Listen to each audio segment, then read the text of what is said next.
شروع اللہ کے نام سے جو بڑا مہربان نہایت رحم والا ہے۔ یہ ایک سورت ہے جس کو ہم نے نازل کیا اور اس کے احکام کو فرض کر دیا، اور اس میں واضح المطالب آیتیں نازل کیں تاکہ تم یاد رکھو۔ بدکاری کرنے والی عورت اور بدکاری کرنے والا مرد جب ان کی بدکاری ثابت ہو جائے تو دونوں میں سے ہر ایک کو 100 درے مارو، اور اگر تم خدا اور روز آخرت پر ایمان رکھتے ہو تو شرع خدا کے حکم میں تمہیں ان پر ہرگز ترس نہ آئے، اور چاہیے کہ ان کی سزا کے وقت مسلمانوں کی ایک جماعت بھی موجود ہو۔ بدکار مرد تو بدکار یا مشرک عورت کے سوا نکاح نہیں کرتا، اور بدکار عورت کو بھی بدکار یا مشرک مرد کے سوا اور کوئی نکاح میں نہیں لاتا، اور یہ یعنی بدکار عورت سے نکاح کرنا مومنوں پر حرام ہے۔ اور جو لوگ پرہیزگار عورتوں کو بدکاری کا عیب لگائیں اور اس پر 4 گواہ نہ لائیں تو ان کو 80 درے مارو، اور کبھی ان کی شہادت قبول نہ کرو، اور یہی بد کردار ہیں۔ ہاں، جو اس کے بعد توبہ کر لیں اور اپنی حالت سنوار لیں تو خدا بھی بخشنے والا مہربان ہے۔ اور جو لوگ اپنی عورتوں پر بدکاری کی تہمت لگائیں اور خود ان کے سوا ان کے گواہ نہ ہوں تو ہر ایک کی شہادت یہ ہے کہ پہلے تو 4 بار خدا کی قسم کھائے کہ بے شک وہ سچا ہے، اور 5ویں بار یہ کہے کہ اگر وہ جھوٹا ہو تو اس پر خدا کی لعنت۔ اور عورت سے سزا کو یہ بات ٹال سکتی ہے کہ وہ پہلے 4 بار خدا کی قسم کھائے کہ بے شک یہ جھوٹا ہے، اور 5ویں دفعہ یوں کہے کہ اگر یہ سچا ہو تو مجھ پر خدا کا غضب نازل ہو۔ اور اگر تم پر خدا کا فضل اور اس کی مہربانی نہ ہوتی تو بہت سی خرابیاں پیدا ہو جاتی، مگر وہ صاحب کرم امیم ہے، اور یہ کہ خدا توبہ قبول کرنے والا اور حکیم ہے۔ جن لوگوں نے بہتان باندھا ہے تم ہی میں سے ایک جماعت ہے، اس کو اپنے حق میں برا نہ سمجھنا بلکہ وہ تمہارے لیے اچھا ہے۔ ان میں سے جس شخص نے گناہ کا جتنا حصہ لیا اس کے لیے اتنا وبال ہے، اور جس نے ان میں سے اس بہتان کا بڑا بوجھ اٹھایا ہے اس کو بڑا عذاب ہوگا۔ جب تم نے وہ بات سنی تھی تو مومن مردوں اور عورتوں نے کیوں اپنے دلوں میں نیک گمان نہ کیا، اور کیوں نہ کہا کہ یہ صریح طوفان ہے؟ یہ افطرا پرداز اپنی بات کی تصدیق کے لیے 4 گواہ کیوں نہ لائے؟ تو جب یہ گواہ نہیں لا سکے تو خدا کے نزدیک یہی جھوٹے ہیں۔ اور اگر دنیا اور آخرت میں تم پر خدا کا فضل اور اس کی رحمت نہ ہوتی تو جس شغل میں تم منہمک تھے اس کی وجہ سے تم پر بڑا سخت عذاب نازل ہوتا۔ جب تم اپنی زبانوں سے اس کا ایک دوسرے سے ذکر کرتے تھے اور اپنے منہ سے ایسی بات کہتے تھے جس کا تم کو کچھ بھی علم نہ تھا، اور تم اسے ایک ہلکی بات سمجھتے تھے، اور خدا کے نزدیک وہ بڑی بھاری بات تھی۔ اور جب تم نے اسے سنا تھا تو کیوں نہ کہہ دیا کہ ہمیں شایع نہیں کہ ایسی بات زبان پر لائیں؟ پروردگار تو پاک ہے، یہ تو بہت بڑا بہتان ہے۔ خدا تمہیں نصیحت کرتا ہے کہ اگر مومن ہو تو پھر کبھی ایسا کام نہ کرنا، اور خدا تمہارے سمجھانے کے لیے اپنی آیتیں کھول کھول کر بیان فرماتا ہے، اور خدا جاننے والا اور حکمت والا ہے۔ جو لوگ اس بات کو پسند کرتے ہیں کہ مومنوں میں بے حیائی یعنی تہمت بدکاری کی خبر پھیلے، ان کو دنیا اور آخرت میں دکھ دینے والا عذاب ہوگا، اور خدا جانتا ہے اور تم نہیں جانتے۔ اور اگر تم پر خدا کا فضل اور اس کی رحمت نہ ہوتی تو کیا کچھ نہ ہوتا، مگر وہ کریم ہے، اور یہ کہ خدا نہایت مہربان اور رحیم ہے۔ مومنو، شیطان کے قدموں پر نہ چلنا، اور جو شخص شیطان کے قدموں پر چلے گا تو شیطان تو بے حیائی کی باتیں اور برے کام ہی بتائے گا۔ اور اگر تم پر خدا کا فضل اور اس کی مہربانی نہ ہوتی تو ایک شخص بھی تم میں پاک نہ ہو سکتا، مگر خدا جس کو چاہتا ہے پاک کر دیتا ہے، اور خدا سننے والا اور جاننے والا ہے۔ اور جو لوگ تم میں صاحب فضل اور صاحب وسعت ہیں وہ اس بات کی قسم نہ کھائیں کہ رشتہ داروں اور محتاجوں اور وطن چھوڑ جانے والوں کو کچھ خرچ پات نہیں دیں گے۔ ان کو چاہیے کہ معاف کر دیں اور درگزر کریں۔ کیا تم پسند نہیں کرتے کہ خدا تم کو بخش دے؟ اور خدا تو بخشنے والا مہربان ہے۔ جو لوگ پرہیزگار اور برے کاموں سے بے خبر اور ایماندار عورتوں پر بدکاری کی تہمت لگاتے ہیں، ان پر دنیا اور آخرت دونوں میں لعنت ہے اور ان کو سخت عذاب ہوگا، یعنی قیامت کے روز جس دن ان کی زبانیں اور ہاتھ اور پاؤں سب ان کے کاموں کی گواہی دیں گے۔ اس دن خدا ان کو ان کے اعمال کا پورا پورا اور ٹھیک بدلہ دے گا، اور ان کو معلوم ہو جائے گا کہ خدا برحق اور حق کو ظاہر کرنے والا ہے۔ ناپاک عورتیں ناپاک مردوں کے لیے ہیں، اور ناپاک مرد ناپاک عورتوں کے لیے، اور پاک عورتیں پاک مردوں کے لیے ہیں، اور پاک مرد پاک عورتوں کے لیے۔ یہ پاک لوگ ان بدگوئیوں کی باتوں سے بری ہیں، اور ان کے لیے بخشش اور نیک روزی ہے۔ مومنو، اپنے گھروں کے سوا دوسرے لوگوں کے گھروں میں گھر والوں سے اجازت لیے اور ان کو سلام کیے بغیر داخل نہ ہوا کرو، یہ تمہارے حق میں بہتر ہے، اور ہم یہ نصیحت اس لیے کرتے ہیں کہ شاید تم یاد رکھو۔ اگر تم گھر میں کسی کو موجود نہ پاؤ تو جب تک تم کو اجازت نہ دی جائے اس میں مت داخل ہو، اور اگر یہ کہا جائے کہ اس وقت لوٹ جاؤ تو لوٹ جایا کرو، یہ تمہارے لیے بڑی پاکیزگی کی بات ہے، اور جو کام تم کرتے ہو خدا سب جانتا ہے۔ ہاں، اگر تم کسی ایسے مکان میں جاؤ جس میں کوئی نہ بستا ہو اور اس میں تمہارا اسباب رکھا ہو تو تم پر کچھ گناہ نہیں، اور جو کچھ تم ظاہر کرتے ہو اور جو پوشیدہ کرتے ہو خدا کو سب معلوم ہے۔ مومن مردوں سے کہہ دو کہ اپنی نظریں نیچی رکھا کریں اور اپنی شرم گاہوں کی حفاظت کیا کریں، یہ ان کے لیے بڑی پاکیزگی کی بات ہے،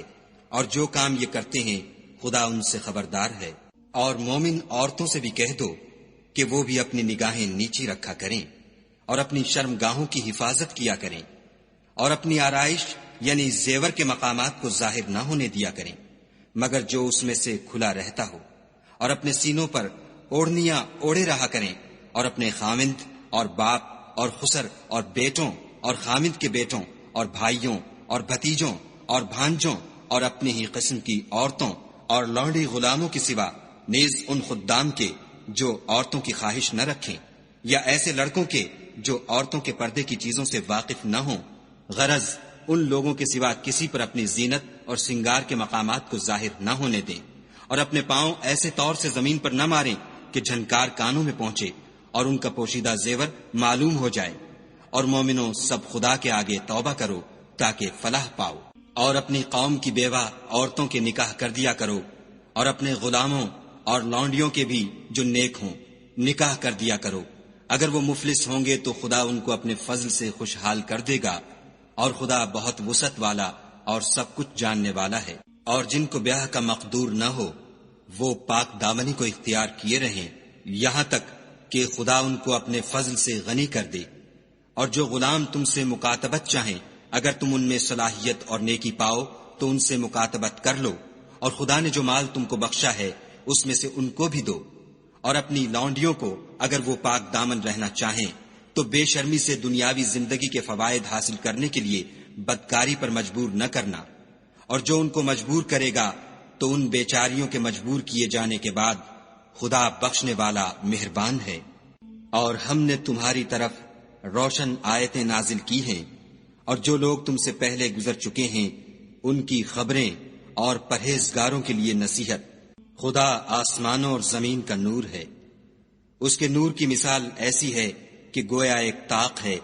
جس میں چراغ ہے، اور چراغ ایک قندیل میں ہے، اور قندیل ایسی صاف شفاف ہے کہ گویا موتی کا سا چمکتا ہوا تارا ہے۔ اس میں ایک مبارک درخت کا تیل جلایا جاتا ہے،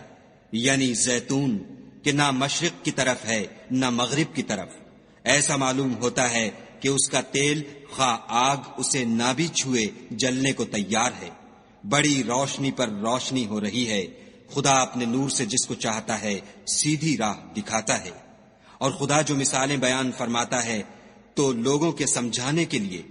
اور خدا ہر چیز سے واقف ہے۔ وہ قندیل ان گھروں میں ہے جن کے بارے میں خدا نے ارشاد فرمایا ہے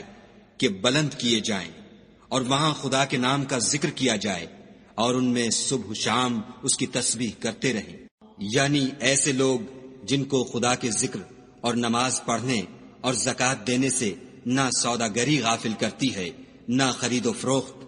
وہ اس دن سے جب دل خوف اور گھبراہٹ کے سبب الٹ جائیں گے اور آنکھیں اوپر چڑھ جائیں گی ڈرتے ہیں، تاکہ خدا ان کو ان کے عملوں کا بہت اچھا بدلہ دے اور اپنے فضل سے زیادہ بھی عطا کرے، اور خدا جس کو چاہتا ہے بے شمار رزق دیتا ہے۔ اور جن لوگوں نے کفر کیا ان کے اعمال کی مثال ایسی ہے جیسے میدان میں ریت کہ پیاسا اسے پانی سمجھے، یہاں تک کہ جب اس کے پاس آئے تو اسے کچھ بھی نہ پائے، اور خدا ہی کو اپنے پاس دیکھے تو وہ اسے اس کا حساب پورا پورا چکا دے، اور خدا جلد حساب کرنے والا ہے۔ یا ان کے اعمال کی مثال ایسی ہے جیسے دریائے عمیق میں اندھیرے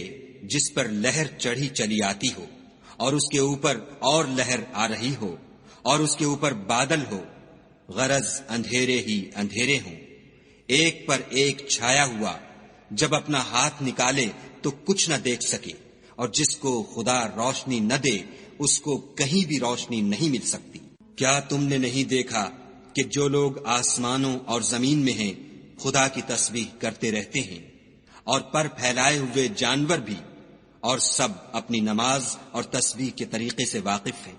اور جو کچھ وہ کرتے ہیں سب خدا کو معلوم ہے۔ اور آسمان اور زمین کی بادشاہی خدا ہی کے لیے ہے، اور خدا ہی کی طرف لوٹ کر جانا ہے۔ کیا تم نے نہیں دیکھا کہ خدا ہی بادلوں کو چلاتا ہے، پھر ان کو آپس میں ملا دیتا ہے، پھر ان کو طے بطے کر دیتا ہے، پھر تم دیکھتے ہو کہ بادل میں سے مے نکل کر برس رہا ہے، اور آسمان میں جو اولوں کے پہاڑ ہیں ان سے اولے نازل کرتا ہے، تو جس پر چاہتا ہے اس کو برسا دیتا ہے، اور جس سے چاہتا ہے ہٹا رکھتا ہے۔ اور بادل میں جو بجلی ہوتی ہے اس کی چمک آنکھوں کو خیرہ کر کے بینائی کو اچکے لیے جاتی ہے۔ خدا ہی رات اور دن کو بدلتا رہتا ہے، اہل بصارت کے لیے اس میں بڑی عبرت ہے۔ اور خدا ہی نے ہر چلنے پھرنے والے جاندار کو پانی سے پیدا کیا، تو ان میں سے بعض ایسے ہیں کہ پیٹ کے بل چلتے ہیں، اور بعض ایسے ہیں جو 2 پاؤں پر چلتے ہیں، اور بعض ایسے ہیں جو 4 پاؤں پر چلتے ہیں۔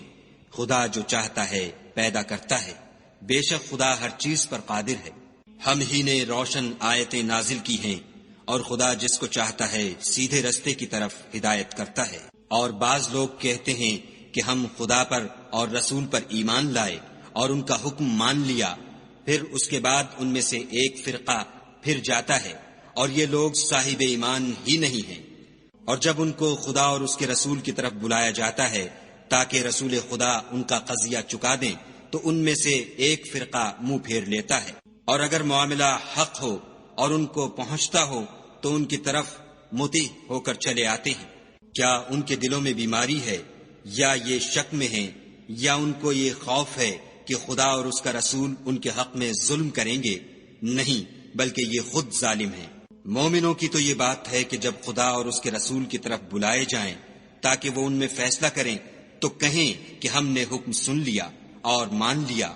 اور یہی لوگ فلاح پانے والے ہیں۔ اور جو شخص خدا اور اس کے رسول کی فرما برداری کرے گا اور اس سے ڈرے گا تو ایسے ہی لوگ مراد کو پہنچنے والے ہیں۔ اور یہ خدا کی سخت سخت قسمیں کھاتے ہیں کہ اگر تم ان کو حکم دو تو سب گھروں سے نکل کھڑے ہوں۔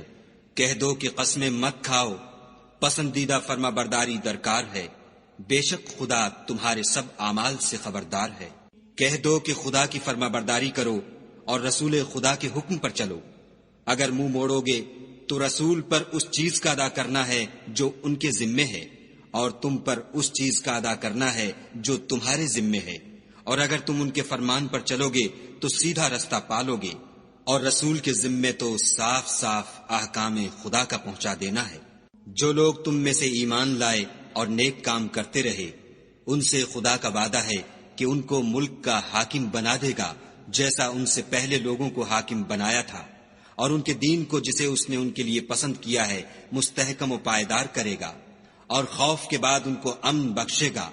وہ میری عبادت کریں گے اور میرے ساتھ کسی چیز کو شریک نہ بنائیں گے، اور جو اس کے بعد کفر کرے تو ایسے لوگ بد کردار ہیں۔ اور نماز پڑھتے رہو اور زکوٰۃ دیتے رہو اور پیغمبر خدا کے فرمان پر چلتے رہو تاکہ تم پر رحمت کی جائے، اور ایسا خیال نہ کرنا کہ کافر لوگ ہم کو زمین میں مغلوب کر دیں گے، یہ جا ہی کہاں سکتے ہیں، ان کا ٹھکانہ دوزخ ہے، اور وہ بہت برا ٹھکانہ ہے۔ مومنو، تمہارے غلام، لونڈیاں اور جو بچے تم میں سے بلوغ کو نہیں پہنچے 3 دفعہ یعنی 3 اوقات میں تم سے اجازت لیا کریں، ایک تو نماز صبح سے پہلے اور دوسرے گرمی کی دوپہر کو جب تم کپڑے اتار دیتے ہو، اور تیسرے عشاء کی نماز کے بعد۔ یہ 3 وقت تمہارے پردے کے ہیں، ان کے آگے پیچھے یعنی دوسرے وقتوں میں نہ تم پر کچھ گناہ ہے اور نہ ان پر کہ کام کاج کے لیے ایک دوسرے کے پاس آتے رہتے ہو۔ اس طرح خدا اپنی آیتیں کھول کھول کر بیان فرماتا ہے، اور خدا بڑا علم والا اور بڑا حکمت والا ہے۔ اور جب تمہارے لڑکے بالغ ہو جائیں تو ان کو بھی اسی طرح اجازت لینی چاہیے، جس طرح ان سے اگلے یعنی بڑے آدمی اجازت حاصل کرتے رہے ہیں۔ اس طرح خدا تم سے اپنی آیتیں کھول کھول کر بیان فرماتا ہے، اور خدا جاننے والا اور حکمت والا ہے۔ اور بڑی عمر کی عورتیں جن کو نکاح کی توقع نہیں رہی اور وہ کپڑے اتار کر سر ننگا کر لیا کریں تو ان پر کچھ گناہ نہیں، بشرطے کہ اپنی زینت کی چیزیں نہ ظاہر کریں، اور اگر اس سے بھی بچیں تو یہ ان کے حق میں بہتر ہے، اور خدا سنتا جانتا ہے۔ نہ تو اندھے پر کچھ گناہ ہے اور نہ لنگڑے پر اور نہ بیمار پر اور نہ خود تم پر کہ اپنے گھروں سے کھانا کھاؤ یا اپنے باپوں کے گھروں سے یا اپنی ماؤں کے گھروں سے یا بھائیوں کے گھروں سے یا اپنی بہنوں کے گھروں سے یا اپنے چچاؤں کے گھروں سے یا اپنی پھوپھیوں کے گھروں سے یا اپنے ماموؤں کے گھروں سے یا اپنی خالاؤں کے گھروں سے یا اس گھر سے جس کی کنجیاں تمہارے ہاتھ میں ہوں یا اپنے دوستوں کے گھروں سے، اور اس کا بھی تم پر کچھ گناہ نہیں کہ سب مل کر کھانا کھاؤ یا جدا جدا۔ اور جب گھروں میں جایا کرو تو اپنے گھر والوں کو سلام کیا کرو، یہ خدا کی طرف سے مبارک اور پاکیزہ تحفہ ہے۔ اس طرح خدا اپنی آیتیں کھول کھول کر بیان فرماتا ہے تاکہ تم سمجھو۔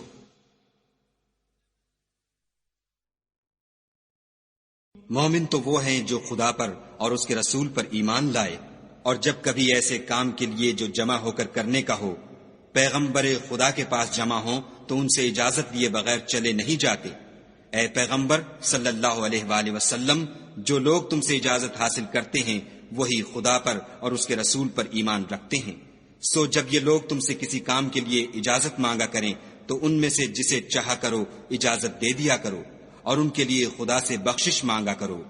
کچھ شک نہیں کہ خدا بخشنے والا مہربان ہے۔ مومنو، پیغمبر کے بلانے کو ایسا خیال نہ کرنا جیسا تم آپس میں ایک دوسرے کو بلاتے ہو،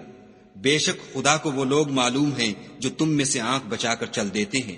تو جو لوگ ان کے حکم کی مخالفت کرتے ہیں ان کو ڈرنا چاہیے کہ ایسا نہ ہو کہ ان پر کوئی آفت پڑ جائے یا تکلیف دینے والا عذاب نازل ہو۔ دیکھو، جو کچھ آسمانوں اور زمین میں ہے سب خدا ہی کا ہے۔ جس طریق پر تم ہو وہ اسے جانتا ہے، اور جس روز لوگ اس کی طرف لوٹائے جائیں گے تو جو عمل وہ کرتے رہے وہ ان کو بتا دے گا، اور خدا ہر چیز سے واقف ہے۔